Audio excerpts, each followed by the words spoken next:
जज़म भी लगा दिया, अगर नहीं लगेगा तब भी मिलाने का तरीका यही है। अब ये जीम और चा हो गया। अब इसके आगे दाल वाला सबक, जीम है ना, चा हा खा, ये सारे सबक इससे जुड़ जाएंगे। अब आगे अलिफ लगाएंगे दोबारा से, अलिफ ज़बर लगा दिया और आगे दाल, अद अलिफ बना दिया, ज़ेर लगा दिया,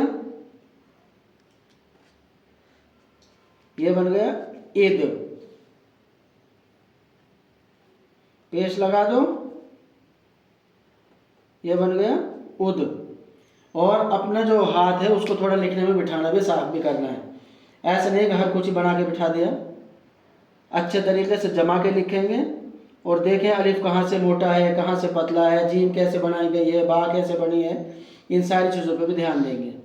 ये ज़बर लग गया अलिफ के ऊपर, यहाँ तक था पिछला सबक अद इद उद, और यहाँ पे इसको डाल बना दिया, अड बन गया। और फिर दोबारा से इस अलिफ को बना दिया, ज़ेर लगा दिया और ये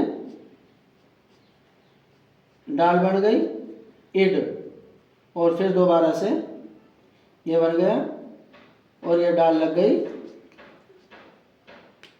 उड। एक होता है उड और एक होता है उड। उड है अड इड उड वाला, और उड़ जाने का ड़ा से, दाल जाल डाल रा ड़ा जा, ये सारा। और इसी तरीके से यहाँ से आगे ये अलिफ बना दिया, इसके ऊपर ज़बर लगा दिया, ये सीन बन गया।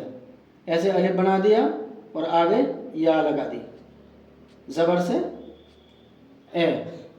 अल्लाह ताला हमें खूब सीखने सिखाने की तौफीक अता फरमाए।